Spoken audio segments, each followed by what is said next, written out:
வாழ்க்கையில தான் என் கையை பிடிக்க வேண்டாம்னு சொன்னேன். வழுக்கி விழுந்தா கூட பிடிக்க வேண்டாம்னு சொன்னேனா? இந்த வாய் மட்டும் இல்லைன்னா நாய் கொத்திட்டு போயிருக்கும். ஓய், என்ன பாக்குறீங்க? பிசாசு.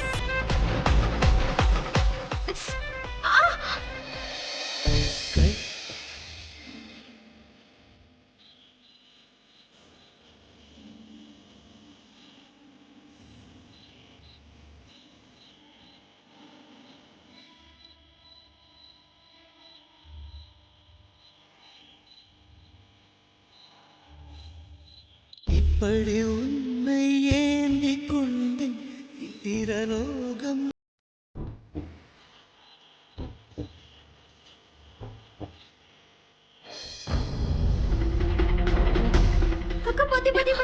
ஏய், எனக்கு கண்ணா இல்ல, நானும் பாத்துட்டு தானே இருக்கேன்.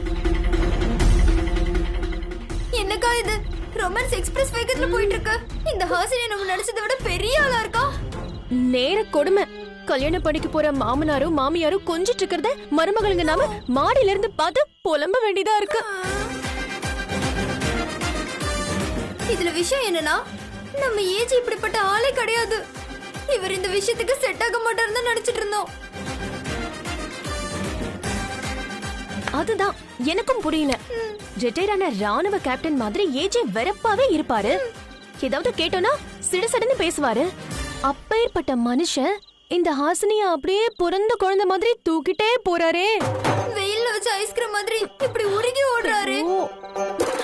இன்னைக்கு வெளியில தூக்கிட்டு போறவரு நாளைக்கு கல்யாணம் ஆச்சுன்னா வீட்டுக்குள்ளேயே அவ்வளவு உப்பு மூட்டை தூக்கிட்டு தெரிவாரே. இந்த குடுமைய வேற நம்ம பாக்கணும். இத நிறுத்தியே ஆகணும்.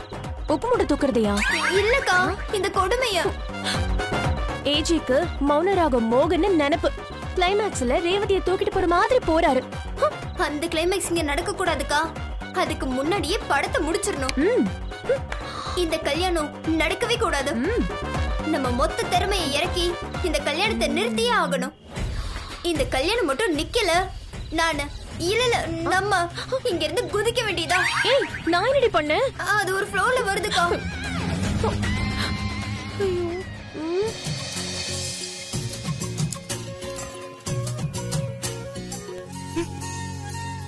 கல்யாணம் ஆயிடுச்சா? இல்ல. யாராச்சும் லவ் சேட்டா இல்ல. அப்போ ஓகே. கல்யாணம் ஆயிடுச்சா? இல்ல. யாராச்சும் லவ் சேட்டா இல்ல.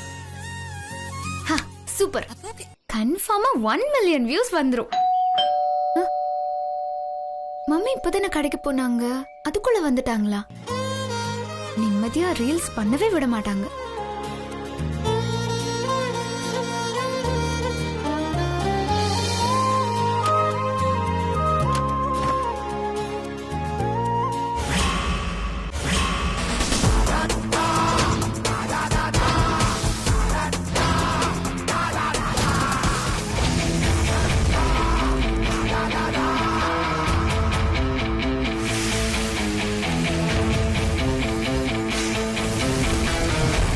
ஏஜே பொக்கேயோட காதல் பொங்க நிப்பான்னு கதவை திறந்தியா?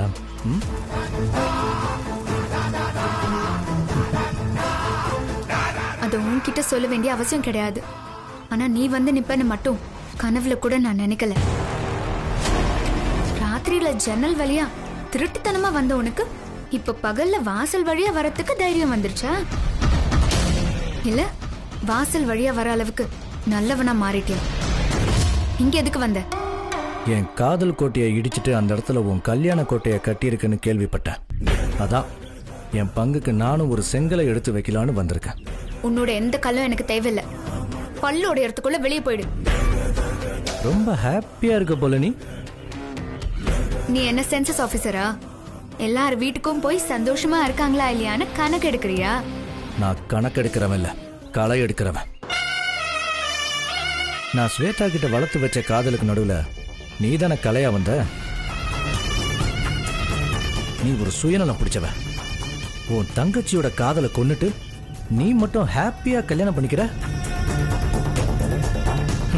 நீ ரெண்டாவது பொண்டாட்டியா போலாம், ஆனா உன் தங்கச்சி ரெண்டாவது பொண்டாட்டியா போக கூடாதா? தேவையில்லாம பேசாத. நீயும் ஏஜேவும் ஒன்னா? பொண்டாட்டி இருக்கும் போதே பொறுக்கி மாதிரி ஒரு சின்ன பொண்ணை ஏமாத்திருக்க நீ. சீ, நீ எல்லாம் ஒரு மனுஷன்னு பேசிக்கிட்டு வெளியே போ மரியாதையா. போறேன். நீயும் ஏஜேவும் எப்படி நிம்மதியா வாழ்றீங்கன்னு பார்க்க தானே போறேன். முதல்ல வெளியே போ. பைத்தியம் மாதிரி பேசிட்டு இருக்காத. நான் பைத்தியமா? நீ தான் பைத்தியம். பண பைத்தியம். பணத்துக்கு ஆசைப்பட்டு தானே அந்த ஏஜாவை கல்யாணம் பண்ணிக்க போற. ஆனா உண்மையிலே அந்த ஏஜே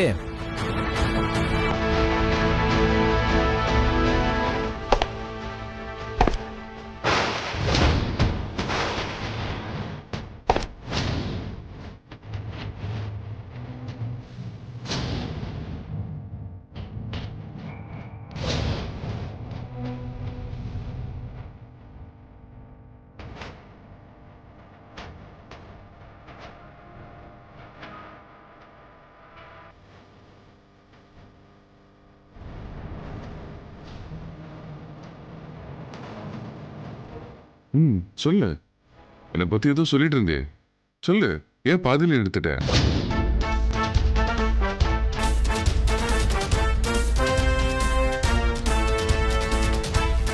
இந்த வில்லனை பத்தி சொல்லி ஹீரோயினை காப்பாத்த போற ஹீரோ தானே நீ? சொல்லு சொல்லு சொல்லு, தைரியமா சொல்லு. அதெல்லாம் ஒண்ணும் இல்ல. இப்பதானே ஏஜேவை பத்தி ஏதோ சொல்ல வந்த. சொல்லு.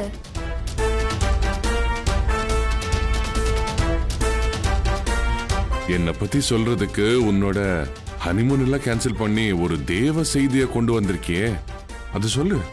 தைரியமா சொல்லு. தப்பா எதுவும் சொல்லல.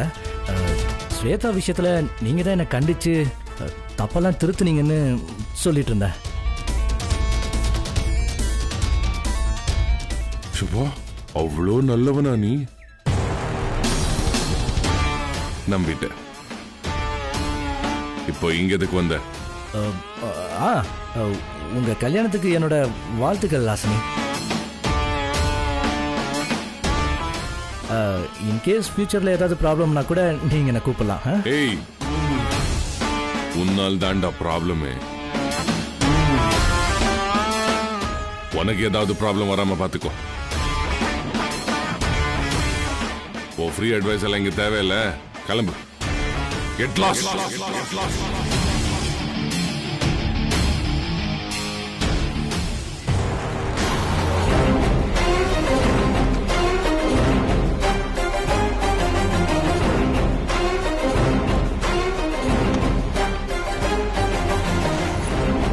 பயப்படாத, அவன் போயிட்டான்.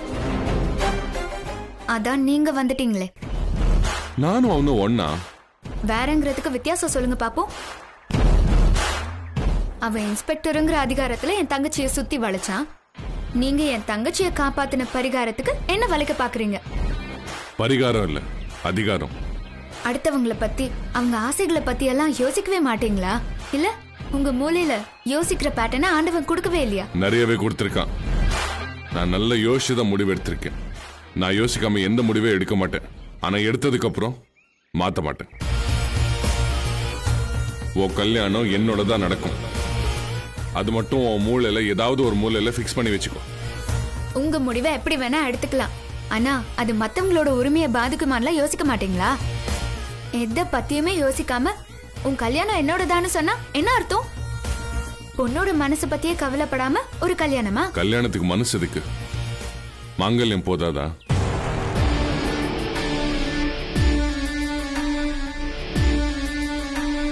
நம்ம 2 பேருக்கும் என்கேஜ்மெண்ட் நடக்க போகுது. என்கேஜ்மெண்ட்டுக்கு முன்னாடி உனக்கு ஒரு கமிட்மெண்ட்.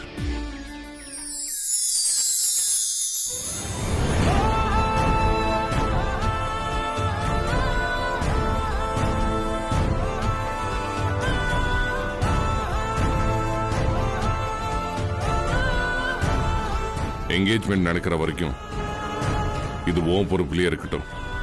உங்களோட கல்யாணங்கிற பாரத்தையே தாங்க முடியாம இருக்கேன். இதுல இந்த பாரம் வேறயா? என்னாலலாம் இதை வச்சிட்டு இருக்க முடியாது. வச்சுக்கணும், பத்திரமா பாத்துக்கணும்.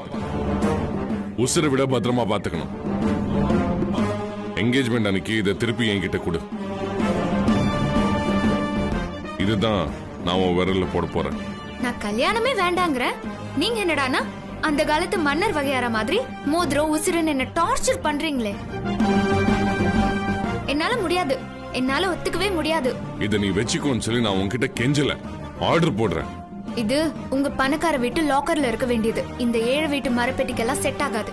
இது என்னோட ஆர்டர். நான் ஆர்டர் கொடுத்த பிறகு முடியாது ஆகாதுன்னு சொல்லக்கூடாது. அது எனக்கு பிடிக்காது. என்கேஜ்மெண்ட் நடக்கிற வரைக்கும் இது உன் பொறுப்புலயே இருக்கட்டும்.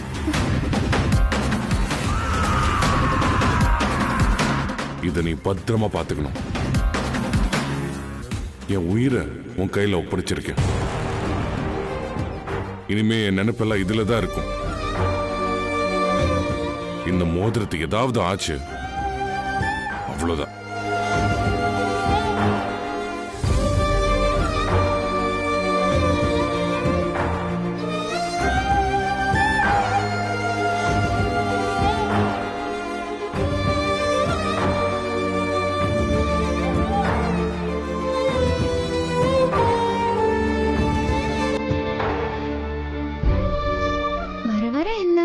இந்த ஏஜ் எப்படி ஆயிட்டாரு?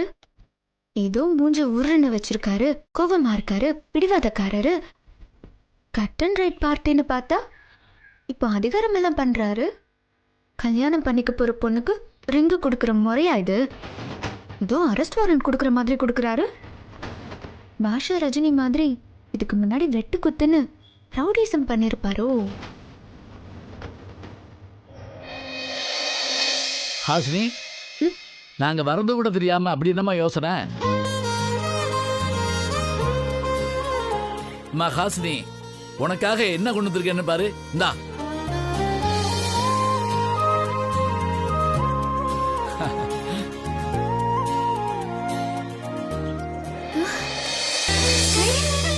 உனக்கு பிடிச்ச போன் வாங்கிட்டு வந்திருக்கம்மா, வச்சுக்கோ.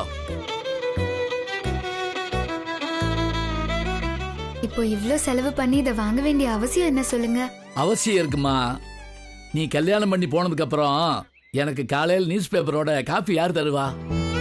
நான் பேப்பர் படிக்கும் போது கூடவே சத்தம் போட்டு படிச்சு யார் கிண்டல் பண்ணுவா?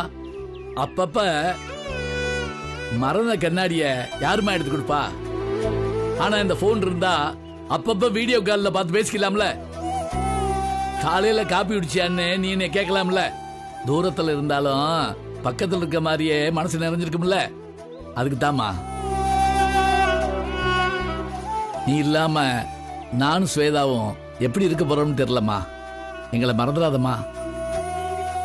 புகுந்த வீட்டுக்கு நகையையும் பொருளையும் கொண்டு போற பொண்ணுங்க உசுர மட்டும் பிறந்த வீட்லயே விட்டுட்டு தான்ப்பா போறாங்க. நான் எங்க இருந்தாலும் என் நினைப்பெல்லாம் இங்கே தான்ப்பா சுத்திட்டு இருக்கோம்.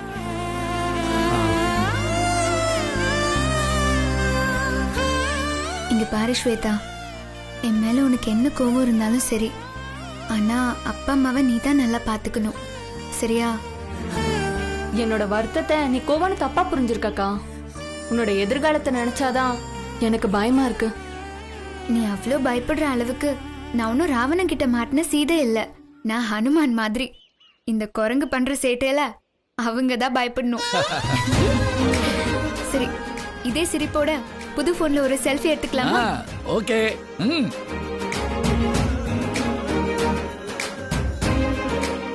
பாத்தியா, புது செல்போன் பளபளக்குது. போன் மட்டும் இல்ல, இனிமே நிறைய பொருள் இந்த வீட்டுக்கு வந்துகிட்டே இருக்கும். ஏன்னா பிடிச்ச இடம் அப்படி. என்னோட கணிப்பு படி அடுத்து கார் வரத்துக்கு வாய்ப்பு இருக்கு. நமக்கெல்லாம் எங்க இந்த அறிவு இருக்க போகுது? உள்ளனா ஆசினி மாதிரி இருக்கணும். ஒரே நாள்ல எத்தனை சேஞ்சு. ஆசினியோட மூளையே மூளை. இவங்க வாழ்க்கையவே மாத்திட்டாளே. ஏன் மாத்த மாட்டா? கோடீஸ்வரனே தனக்கு சாதகமா மாத்திட்டா. நிறுத்துக்குமா. என்னம்மா பேசுறீங்க? என்னமோ நாங்க அழிஞ்சு போய் இந்த சம்பந்தத்தை பிடிச்ச மாதிரி பேசுறீங்க. எங்க குடும்பத்துக்கு அப்படிப்பட்ட புத்தி எல்லாம் கிடையாது. நாங்க இந்த சம்மதத்தை நாங்க ஒன்னும் தேடி போல. அவங்களா விருப்பப்பட்டு ஹாசினியை கல்யாணம் பண்ணணும்னு வந்தாங்க. இந்த போன் ஒன்னும் அவங்க வாங்கி தரல, நான் கஷ்டப்பட்டு சம்பாரிச்சு வாங்கினது. நீங்களா வாய்க்கு வந்தபடி பேசாதீங்க. அவங்களே தேடி வந்ததாகவே இருக்கட்டும். வந்தவன் காசு பணம் இல்லாம இப்படி 3 பிள்ளைங்க 3 மருமகள்களோட வந்தா உங்க பிள்ளைய கல்யாணம் பண்ணி கொடுப்பீங்களா? எல்லாம் பணம் தானே இங்க மேட்ரு. என்னம்மா பேசுற? அப்ப நான் பணத்துக்காக தான் இது செஞ்சேங்கிறியா? இதுக்கு முன்னாடி நான் பணத்துக்காக என்னதமா செஞ்சேன்? கோவத்து கலராதாமா. நீங்க ஏன்பா டென்ஷன் ஆகுறீங்க? நாம டென்ஷன் ஆகணும்னு தானே அவங்க இப்படி எல்லாம் பேசுறாங்க. நம்மள பத்தி எல்லாம் தெரிஞ்சும் கூட வேணும்னே தான் பேசுறாங்க. அவங்க கிட்ட எல்லாம் நான் பேசிக்கிறேன். நீங்க எங்களை எவ்வளவு கஷ்டப்பட்டு வளர்த்தீங்கன்னு இவங்களுக்கு தெரிஞ்சு இப்படி பேசுறதுக்கு காரணம் இப்படி ஒரு நல்ல சம்பந்தம் இவங்களுக்கு கிடைச்சிருச்சுங்கிற பொறாமையாதான் இருக்கும். ஒரு நிமிஷம் இருங்க. என்ன சாரதா ஆண்டி, உங்க பொண்ணு வனிதா விஷயம் எல்லாத்தையும் மறந்துட்டீங்க போல இருக்கே. ஒரு நாள் வனிதா இவன் கூடயோ ஓடி போயிட்டான்னு என்கிட்ட அழுதுகிட்டு இப்படியாவது காப்பாத்துன்னு சொல்லி கெஞ்சினீங்களே, நான் தானே கண்டுபிடிச்சு கூட்டிட்டு வந்தேன். அதெல்லாம் எப்படி டக்குன்னு மறந்தீங்க?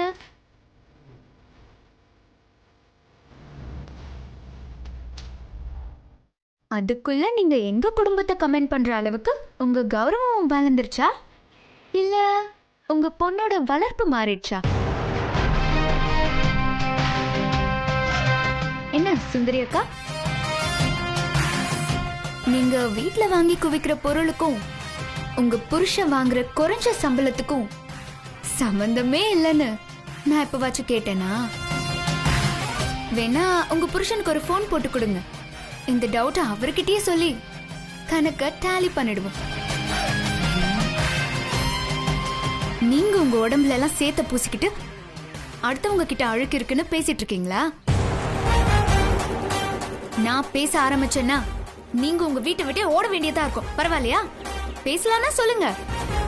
என் அப்பாவும் தங்கச்சியும் இருக்கிறதுனாலதான் இவ்ளோ மரியாதையா பேசிட்டு இருக்கேன். ஜாக்கிரதை.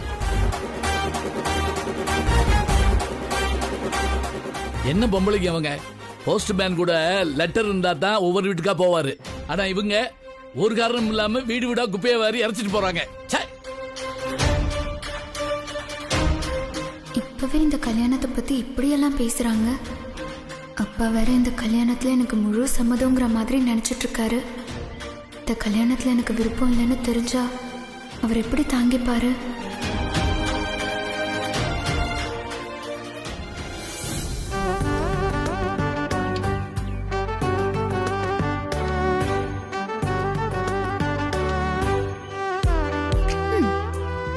யாரு நீ? தங்கம் தானே? உனக்கு உசுறு இருக்கா? அந்த ஏஜ் என்னமோ அவரு உசுரே உன்கிட்ட தான் இருக்குன்னு சொல்றாரு. நீ என்ன அவ்வளோ பெரிய பட்டக்கற? உங்க 2 பேரையும் விடு. என்ன பத்தி நீ என்ன நினைச்சிட்டு இருக்க?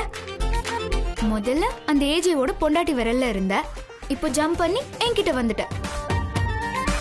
உண்மையாவே உனக்கு உசுறு இருக்கும்? உன்னை நான் தான் பத்திரமா வச்சுக்கணுமா? விரல்ல மாட்டினா சாகுற வரைக்கும் கழட்டக்கூடாதான். எனக்கு இந்த கல்யாணமே வேண்டாம், ஆளை விடுங்கடா சாமின்னு கதறினாலும் அந்த ஹிட்லர் அதையெல்லாம் கண்டுக்காம உன்னை இந்த பாக்ஸ்ல வச்சு அடிச்சா மாதிரி என்ன அந்த வீட்டுல அடிக்க பாக்குறாரா? அந்த ஏஜி மூஞ்சிலே கேக் அடிச்சவனா. அதுக்கப்புறம் அவர்கிட்ட பல தடவை சண்டை போட்டு மிரள விட்டுருக்கேன். ஆனா துளியோண்டு இந்த மோதிரத்தை கொடுத்து என்கிட்டயே வித்த காமிக்கிறாரா?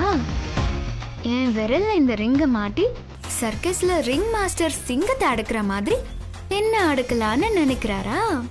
அவரோட பொண்டாட்டி விரல்ல இருந்து என் விரலுக்கு மாறிட்டா நானும் அந்த பொண்டாட்டி மாதிரி அடங்கி ஒடங்கி ஆமா சாமி போடுவேன்னு நினைச்சிட்டு இருக்காரா? இந்த ரிங்க நான் ஏன் போட்டுக்கணும்? ஒருவேளை நான் இத போட்டுக்கிட்டா பொண்டாட்டி மேல இருந்த காதல அப்படியே என் மேல காமிப்பாரா? இதென்ன லாஜிக்? இதுக்குதான் இந்த கல்யாணமும்? எல்லாரும் தனக்கு நடக்க போற கல்யாணத்தை பத்தி பெருசா கனவு காணுவாங்க. ஆனா எனக்கு அதுக்கு வாய்ப்பே இல்லாம புல்டோசரை வச்சு இடிச்ச மாதிரி என் வாழ்க்கை இப்படி ஆயிடுச்சு. இந்த காலத்துல மாடர்ன் பசங்க தன்னோட ஆளுக்கு என்ன பிடிக்குமோ அதை தேடி பிடிச்சு கொண்டு வந்து கொடுப்பாங்க. ஆனா இந்த ஹைதர் அலி காலத்து ஏஜே பழைய மோதிரத்தை கொடுத்து எனக்கு பிடிக்குமா பிடிக்காதான்னு கூட கேட்காம விரல்ல போட்டே ஆகணுங்கிறாரு. நீ வேற என் கைக்கு வந்துட்ட. சம்பளம் வாங்காத செக்யூரிட்டி மாதிரி உன்னை பாதுகாத்தே ஆகணும். இல்லை என் தலை விதி. என்ன நான் பேசின பேச்சுல நீயே ஹீட் ஆயிட்ட போல. தீஞ்ச வாசனை வருது. ஐயோ மை தளபதி, தீஞ்சு போச்சே.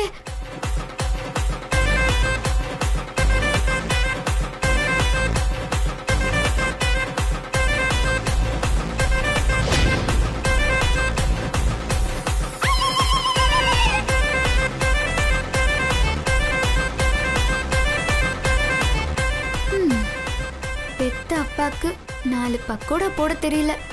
இந்த லட்சணத்துல அந்த வீட்டுக்கு போய் 3 மருமகள்களுக்கு மாமியாரா என்னத்த கிழிக்க போற ஹாசினி? நீ ஏமா சிரமப்படுற? அம்மா வந்து பக்கோடா செய்வாங்கல்ல, உன்னால முடியாட்டி விட்டுரு. அப்பா, நீங்களும் என்னால முடியாதுன்னு சொல்றீங்களா? கொஞ்சம் மிஸ் ஆனா எனக்கு மூளையே இல்லைன்னு ஆயிடுமா? அது இல்ல, நான் எப்படியாவது பக்கோடா பண்ணி கொண்டு வருவேன். போங்கப்பா. விளையாட்டு பிள்ளையா இருக்கு, காமெடி பண்ணிக்கிட்டு. சரி நீ கொண்டு வா, நான் பேர் வச்சுக்கிறேன்.